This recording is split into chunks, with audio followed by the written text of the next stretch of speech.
WhatsApp guys, Dhurandhar 2 needs to solve these mysteries. कौन सी mysteries है, कौन से रहस्य हैं जिनको भाई साहब पर्दा उठाना पड़ेगा। और उठ जाएगा भैया, 2 दिन रह गया, तैयारी कर लो अपना। आधे तो कल ही दिखाएंगे, दो क्या करते साथ में एंजॉय। 1 2 3 गो।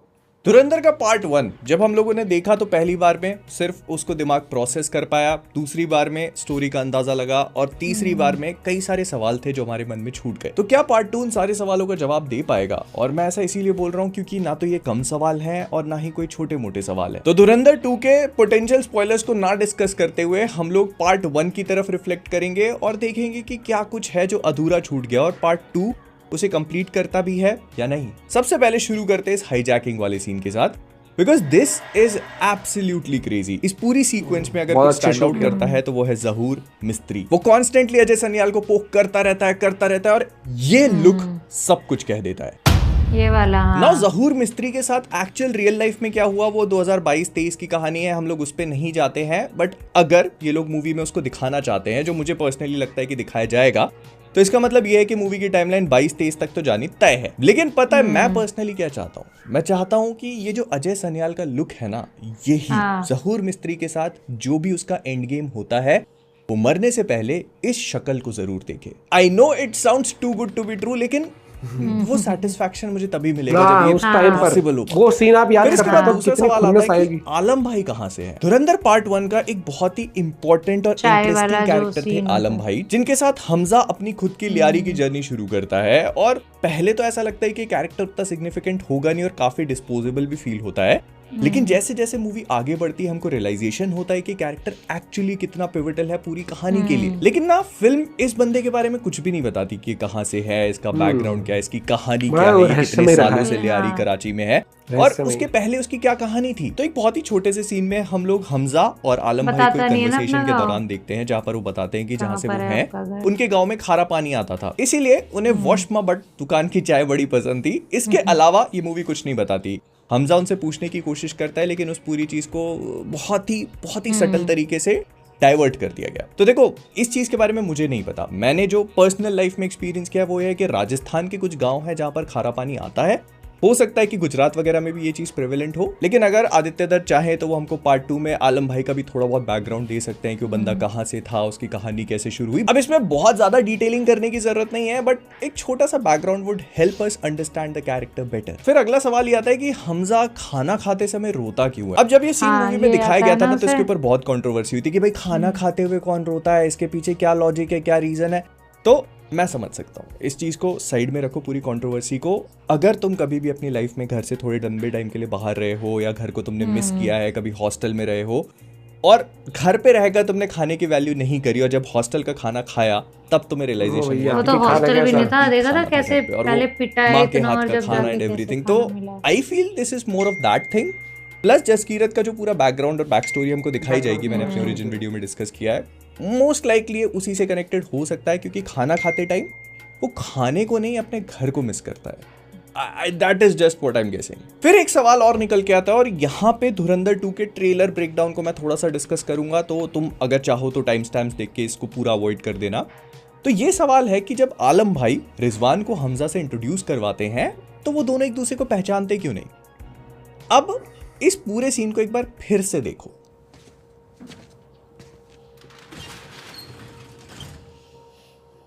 रिजवान हम पिकी साथ में रिजवान ट्रेनिंग करी है ना।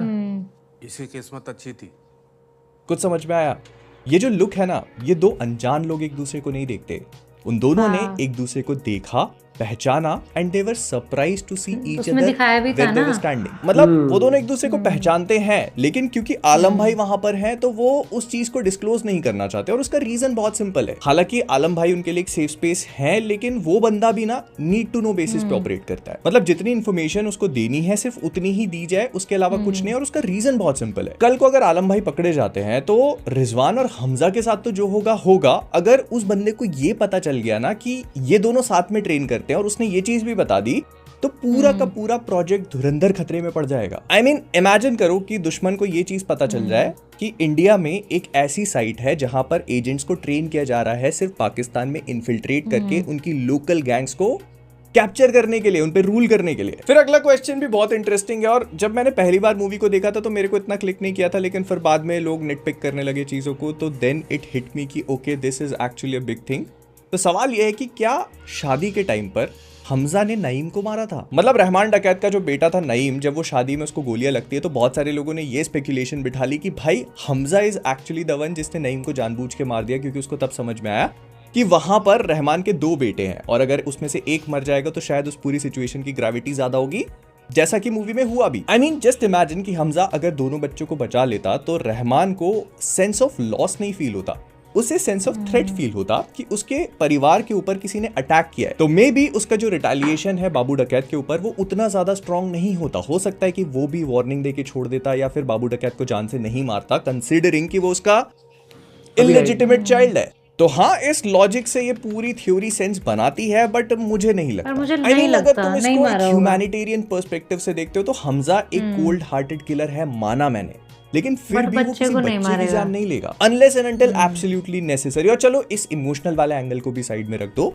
अपन फैक्ट्स के ऊपर बात करते हैं। हमें नईम कब तक जिंदा देखा है? इस वाले सीन तक जब हमजा उसको खींच के वापस बिठा देता है, उसके बाद वो बस मूव करता हुआ दिखा है, तो मे बी मोस्ट लाइकली उसको इसी बीच कहीं पर गोली लगी होगी। और अगर तुम उसके वुंड्स को देखते हो तो वो सिर्फ चेस्ट पे है, पीठ पे नहीं। All the more convincing reason कि हमजा ही उसके सामने खड़ा था तो उसी ने गोली मारी होगी। लेकिन एक बहुत इंपॉर्टेंट फैक्ट को इग्नोर नहीं किया जा सकता, और वो ये कि हमजा जिस गन को यूज कर रहा है वो मोस्ट लाइकली ग्लॉक है जो 9mm राउंड का इस्तेमाल करती है, और अगर इनको इतनी क्लोज रेंज से फायर किया जाए तो वो थ्रू निकल जाएंगे। मतलब तुम्हें एक एंट्री वुंड और एक एग्जिट वुंड मिलेगा, लेकिन अगर इस शॉट को ध्यान से देखते हो तो यहाँ पर सिर्फ एंट्री वुंड है। चलो मैं मान लेता हूँ कि बुलेट अंदर बहुत बार इंटरनल ऑर्गन से जाकर के टकराती है और टूट जाती है, स्प्लिंटर हो जाती है, लेकिन कितनी? अगर एक बुलेट के साथ हो, 2 बुलेट के साथ हो, इसको मल्टीपल एंट्री वुंड्स है लेकिन एग्जिट वुंड एक भी नहीं, जो इतनी क्लोज रेंज पे होना नियर इम्पॉसिबल है। तो ये जो शॉक वाली चीजें हैं और उसकी एक्टिंग को तो मैं काउंट ही नहीं कर रहा हूँ, क्योंकि मुझे पता है कि उसके लिए एक एक्टिंग टीचर को लगाया गया था उसको ये सब सिखाने के लिए। लेकिन अगर आदित्य धर की पीक डिटेलिंग को देखा जाए तो this actually does not make any sense. तो मुझे ऐसा लगता है कि ये एक ऐसा सवाल है जिसका जवाब शायद हमको मूवी देगी भी नहीं। लेकिन पर्सनली आई थिंक कि हमजा ने नईम को नहीं मारा। मतलब look at the facts, it's not possible. अब सवाल अगर ये है कि उसको गोली लगी कब, क्योंकि छाती पे गोली लगने के लिए उसको अपने दुश्मनों के सामने खड़ा होना जरूरी है ना, तो मोस्ट लाइकली वो वाली सीक्वेंस मूवी में दिखाई नहीं गई, वो शॉक वैल्यू को होल्ड करने के लिए। क्योंकि अगर हमको दिखा देते तो फिर उस मोमेंट पे जब वो उसे टर्न करता है तो वो गैस्प कहां से आती है। फिर एक सवाल और भी बहुत इंटरेस्टिंग है इस वाले सीन में, जब हम लोग हमजा को 9 अगस्त की डेट देते हुए दिखाते हैं तो यहाँ पर सिर्फ रहमान उसे नोटिस नहीं करता, मेजर इकबाल के ध्यान में भी ये चीज रहती है। तो क्या इसका मतलब ये है कि मेजर इकबाल को सिंस ये पूरा इंसिडेंट बहुत अच्छे से याद है, तो जब वो उस चीज को इन्वेस्टिगेट करने जाएगा तो उसे हमजा का नाम मिलेगा और उसे पता चल जाएगा कि वो एक एजेंट है। देखो मैं समझता हूँ कि उसे वो चीज याद है, लेकिन अगर वो उसको बहुत इन्वेस्टिगेट भी करने जाता है ना तो हद से हद वो इतना लॉजिक लगाएगा कि ये पॉलिटिकली मोटिवेटेड हो सकता है या फिर गैंग वॉर रिलेटेड मोटिवेशन हो सकता है। इससे ज्यादा मुझे नहीं लगता कि वो ये सोच में पड़ जाएगा कि ये इंडिया का एक एजेंट है जिसने जाकर के रहमान डकैत को इसीलिए मारा क्योंकि वो वेपन्स को सप्लाई कर रहा था आईएसआई के लिए। I mean he can totally do that, लेकिन मुझे पॉसिबिलिटी नहीं लगती, क्योंकि अगर ऐसा होता भी ना तो हम लोग बहुत ही जल्दी इस पूरी चीज का रिजोल्यूशन देख लेते मूवी में। लेकिन जो मैं समझ पाता हूं तो मूवी 2020 के तो आगे जाने वाली है, तो मेजर इकबाल को इतना लंबा टाइम नहीं लगना चाहिए चीज डिड्यूस करने के लिए। वो अपने आदमी से बोलता है कि पता लगाओ किसने किया है, एंड ऐसे में उसको अगर हमजा का नाम पता लग भी जाता है तो वो ये चीज कभी भी सस्पेक्ट नहीं करेगा कि ये इंडिया का एजेंट है। सेकंड पार्ट के ट्रेलर में एक सीन है जहां पर वो चौधरी असलम के साथ बात कर रहा है और वहां पे वो दोनों डिस्कस करते हैं, तो तब असलम उसको ये बात बता सकता है कि सारी चीजें हमजा ने ही प्लान करी थी। लेकिन चौधरी असलम को खुद ये चीज नहीं पता कि वो इंडिया का एजेंट है। उसे तो लगता है कि भाई ठीक है ये बलोच है, वो बलोच है, इनके आपस में गैंग वॉर चल रहे हैं, ये जमील जमाली के साथ मिल चुका है तो अब ये पॉलिटिक्स में भी इन्वॉल्व, मतलब this is all they can think of. And इसी से ना एक सवाल और भी निकल के आता है कि क्या मेजर इकबाल का कहीं ना कहीं इन्वॉल्वमेंट है जसकीरत को हमजा बनाने में। ना देखो ये चीज मैं भी नहीं जानता, ठीक है, क्योंकि इसकी छोटी मोटी हिंट भी हमको नहीं दी गई है सिवाय एक पास्ट में कुछ जब शादी के टाइम बैठकर आपस में बात कर रहे होते हैं तो वहां पर मेजर इकबाल कहता है कि ऊपर से फरमाइश आई है कश्मीर की तरह पंजाब वाले मामले को भी फिर से हवा दी जाए, मतलब ऐसा ही कुछ वो बोलता है, जिसका मतलब ये है कि हो सकता है, पॉसिबिलिटी है कि जो कुछ भी पंजाब में हुआ था वो पूरा खालिस्तान मूवमेंट और वो जो सारी चीजें हुई थी उसके पीछे कहीं ना कहीं मेजर इकबाल और आईएसआई का हाथ हो। ISI का मतलब हाथ। उन्होंने इनडायरेक्टली इस पूरे मामले को इन्फ्लुएंस किया था, जिस वजह से इतने सारे राइट्स हुए। और अगर वो लोग इस पूरे मैटर में इन्वॉल्व थे तो इसमें कोई बड़ी बात नहीं है कि जसकीरत के पिताजी की मौत के पीछे भी इनडायरेक्टली उन्हीं लोगों का हाथ है। आई मीन हाँ, उनको मारने वाले कोई और लोग थे, लेकिन मैं बात कर रहा हूँ प्लानिंग प्लानिंग पीछे जो इंसान रिस्पॉन्सिबल जो माइंडसेट जो तो लेके हाँ, निकले ऐसा थे। हो सकता है कि पार्ट 2 में हमको दिखाया जाए एंड इसी वजह से जसकीरत या फिर हमजा, इनके मोटिवेशंस मेजर इकबाल और आईएसआई को लेकर बहुत क्लियर है। एंड हु नोस, शायद इसी वजह से वो प्रोजेक्ट धुरंधर में शामिल हुआ, क्योंकि उसे डायरेक्टली उन लोगों को मारने का मौका मिलेगा, उनसे बदला लेने का मौका मिलेगा जिन्होंने उसके पिताजी को मारा था। तो देखो, पार्ट 1, पार्ट 2 या मूवी के कोई भी ट्रेलर इस बात की कोई भी हिंट नहीं देते हैं कि इन दोनों का पहले से आपस में कोई कनेक्शन है। लेकिन अगर ऐसा कर देते हैं तो ये पूरा का पूरा मैटर जसकीरत के लिए बहुत पर्सनल हो जाएगा and that would totally explain कि वो इतना मोटिवेटेड क्यों है प्रोजेक्ट धुरंधर के लिए, क्योंकि उसे अपने पिता की मौत के लिए जिम्मेदार लोगों से बदला लेने का मौका मिलेगा। I mean, I am not गेसिंग हियर, लेकिन पार्ट 2 का नाम क्वाइट लिटरली द रिवेंज है। हाँ, मैं मानता हूँ कि रिवेंज लेने के उसके पास और भी बहुत सारे रीजंस है, 26/11 वाला है और उसके बाद भी बहुत सारी चीजें, बट स्टिल। फिर अगला सवाल ये है कि येलेना का क्या होगा। ये देखो, इसके बारे में कुछ नहीं कहा जा सकता। ये एक ऐसी चीज है जो पूरे गेस वर्क पे काम करती है, क्योंकि जितना भी पार्ट 1 हमने देखा है ना, वहां पर हमजा और येलेना के रिलेशनशिप को लेके मुझे बहुत मिक्स सिग्नल्स मिले हैं। मतलब येलेना को क्वाइट लिटरली हमजा ने ग्रूम किया है उसके साथ प्यार में पड़ने के लिए, और अभी तक वो उसका पूरा इस्तेमाल करता हुआ आया है एक एक कदम पे। आई मीन, अगर येलेना नहीं होती ना तो चौधरी असलम रहमान डकैत को कब का निपटा चुका होता। उसके अलावा भी उसको जमील साहब का पूरा सपोर्ट मिल चुका है रहमान डकैत को निपटाने के बाद। अब वो जो हायरार्की में ऊपर ऊपर उठता चला जाएगा, that is all because of Yelena. और येलेना की तरफ से प्यार में कोई कमी नहीं है, ये बहुत क्लियरली दिखता है। लेकिन क्या हमजा उसके साथ प्यार करता है? I have my doubts about it भाई। But she's more like a pet to me. I understand कि वो एक मशीन नहीं है या cold blooded killer, ruthless killer नहीं है, तो कहीं ना कहीं इमोशनल अटैचमेंट होगा। आई मीन, उसको रहमान डकैत से थोड़ा बहुत हो गया था, लगा था, तभी हाँ। उसे रहमान को मारने में इतनी प्रॉब्लम आई थी। वो ही actually thought about it a lot of times before doing it. मतलब उसको आखिरी में वो सारे विजन्स याद आते हैं जो 26/11 में उसने स्लोगन्स लगाए थे और आईएसआई के साथ उसका इन्वॉल्वमेंट था, तब वो मोटिवेट होता है उसको जान से मारने के लिए। तो ऐसे में येलेना के साथ थोड़ा बहुत कनेक्शन तो होगा, राइट? और जहां तक सवाल पैदा होता है उसके फ्यूचर का, तो मुझे बहुत ब्राइट नहीं दिखता। अब हमजा खुद करेगा ये काम, ये मुझे नहीं पता, लेकिन I have my serious doubts खुद कर जाए सर्वाइविंग दिस मूवी। हाँ, फिर अगला सवाल ये आता है कि भी क्या धुरंधर और उरी के बीच में कोई कनेक्शन है जो हमें धुरंधर पार्ट 2 में देखने को मिलेगा? अब देखो, इस Point, पूरी ये चीज इसके के ऊपर पीछे बहुत का लॉजिक है speculation ना, चल रही थी। रणवीर सिंह का नाम जसकीरत सिंह रांगी, जो कि उरी मूवी में भी दिखाया गया। एंड वी ऑल नो कि it is too much of a coincidence, क्योंकि ये बहुत कॉमन हाँ, नाम नहीं है, this is exact not something that you नाम, हियर हाँ। एवरीडे। तो आदित्य धर ने हो सकता है कि इसको एक ईस्टर एग की तरह डाला हो, लेकिन लोगों ने उसके पीछे कनेक्शंस ढूंढने लगे। बट इतना एग्जैक्ट क्योंकि नाम, इसकी पूरी टाइमलाइन कहीं से भी अलाइन नहीं है ना? होती। तुम देखो कि हमजा 2004 से पाकिस्तान पहुंच जाता है, उसके पहले तक वो जेल में था और उसके पहले बहुत छोटे टाइम के लिए आर्मी में। तो आर्मी में वो 18 से 20 साल की उम्र में होगा, प्रोबेबली 1-2 साल में उसने ट्रेनिंग ली होगी। 20 साल की उम्र में जो भी कांड उसने किया, उसके बाद उसे लाइफ इम्प्रिजनमेंट या प्रोबेबली डेथ सेंटेंस मिला और फिर उसको प्रोजेक्ट धुरंधर में रिक्रूट करके पाकिस्तान भेज दिया। अब इस बीच उसके पास शादी करने का कहीं से भी टाइम नहीं है। तो वो जो सीरत की कैरेक्टर हमको उरी में दिखाई गई थी ना, जो कहती है कि नौशेरा के अटैक में वो शहीद हो गए थे, तो ये चीज कब हो रही है? आई मीन, लोग ये स्पेकुलेट जरूर कर सकते हैं कि जब वो पाकिस्तान से वापस लौट के आएगा तब उसकी नौशेरा में पोस्टिंग लगेगी और शायद तब वो शहीद हो सकता है, लेकिन मुझे नहीं लगता। आई फील कि धुरंधर पार्ट 2 पुलवामा पे जो अटैक हुआ था ना, उससे भी आगे जाने वाली है। मतलब 2020 या 21 में भी हो सकता है, 22-23 तक भी जसकीरत वहीं पर रहे। तो पहले उसके पास शादी करने का टाइम नहीं था और जब तक वो वापस लौटेगा तब तक उरी के इवेंट्स हो चुके होंगे। और ये जो 2020-21 के बाद की टाइमलाइन मैं तुमको बता रहा हूँ ना, इसके पीछे भी लॉजिकल रीजनिंग है। सबसे पहली तो ये कि ये पूरे मॉस्क वाले सीन में जो डिफेंडर हम लोग देखते हैं 2020 के बाद वाला मॉडल है। ऑल्दो यहाँ पर मेजर इकबाल का जो लुक है वो थोड़ा यंगर साइड पर है, तो आई डोंट अंडरस्टैंड कि 2020 कैसे हो गया। बट नॉनदलेस साजिद मिर और बाकी जो भी कैरेक्टर्स हैं उनके साथ जो भी घटनाएं घटनी है ना, वो 2022 से पहले नहीं हो सकती। तो जसकीरत या फिर हमजा का पाकिस्तान में 2022 तक रहना does make sense for me.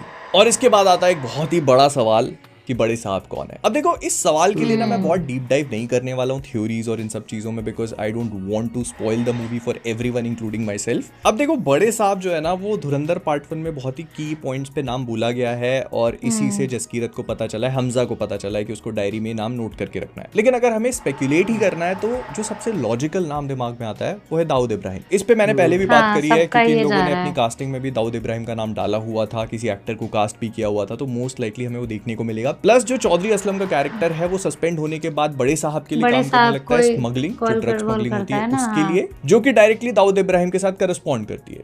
But what if it's not Dawood Ibrahim, what if it's politician? And इसका सिंपल रीजन है ये वाला सीन। जब तक बड़े साहब नहीं बोलते ये प्लान होल्ड पर है। इस सीन से ये बात समझ में आती है कि जो बड़े साहब है वो डायरेक्टली 26/11 के जो इवेंट्स हुए थे उसका ऑर्केस्ट्रेटर है। मतलब उसने बोला कि अभी रुकना है तो प्लान होल्ड पे चला गया, उसने कहा कि करना है तो प्लान एग्जीक्यूटेड। एंड इस पे मुझे बहुत ज्यादा रिसर्च भी नहीं करना पड़ा, बट आई अंडरस्टूड कि दाऊद इब्राहिम का 26/11 में उतना हेवी इन्वॉल्वमेंट नहीं था।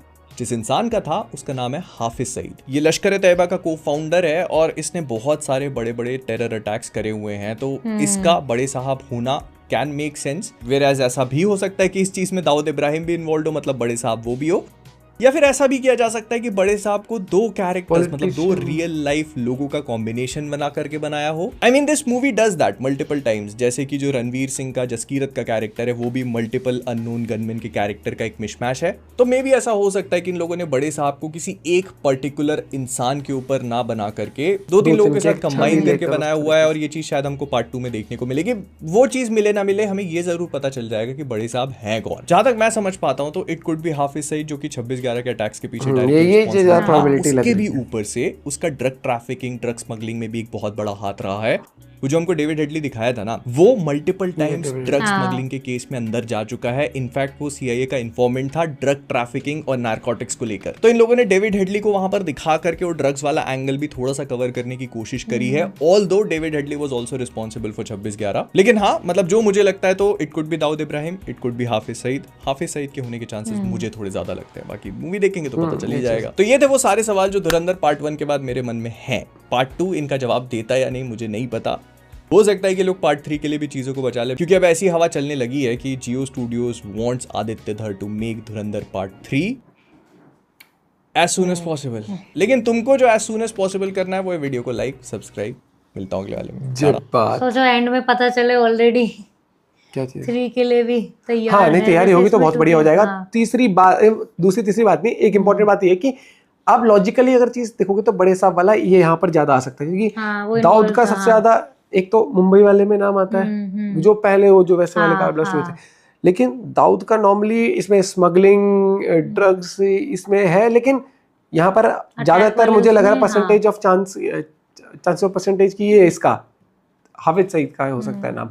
किस एंगल पे जाती है मूवी, किस एंड पर खत्म होती है, क्या वापस इंडिया आता है वो, क्या वापस नहीं आता है, किस तरीके से यूरी से कनेक्ट करती है नहीं करती है, मुझे तो लगता है कि सारी चीज़ों का जवाब आपको इस पार्ट में मिल जाएगा। क्योंकि मैं वो चीज़ देखना चाहता हूँ कि ये जो था ना, ये जो हाईजैकिंग में जो जिस तरीके से उसकी टोन थी और सान्याल सामने जब खड़े थे ऐसा इस तरीके से जो फेस था, क्योंकि उस टाइम पर आप जब सिनेमा हॉल में उस दिन देख रहे हो आपको भी अंदर इसका मुंह तोड़ता है वो चीज़। तो आई एम एक्साइटेड, और मुझे ये लग रहा है कि वो खुद को ही ऐसे कर सकती है उसमें या नहीं कर सकती, क्योंकि वो जो कैरेक्टर दिखाया ना उसमें वो बड़ा ये दिखाया कि वो उसके लिए बिल्कुल पागल है, घर बार सब छोड़ के आ चुकी थी उसके लिए। तो क्या वो उसकी, मुझे लगता है कि वो किताब ही पढ़ लेगी उसकी, मे बी वो, लेकिन वो तो कुछ ऐसी है ना। अच्छा, पुराना वाला तो पढ़ ही सकती है, लिखते हुए पढ़ ले, मे भी देख ले सोते टाइम, उस टाइम कुछ भी हो सकता है। लेकिन जो थ्योरीज है चल रही है, बस 2 दिन का इंतजार है दोस्तों, उसके बाद उसके फिर थ्योरीज आगे वाले पार्ट के लिए बनने शुरू हो जाएंगी, जिस मोड पर वो खत्म होगी। आपने पॉइंट भी शेयर करेगा। Bye bye, take care.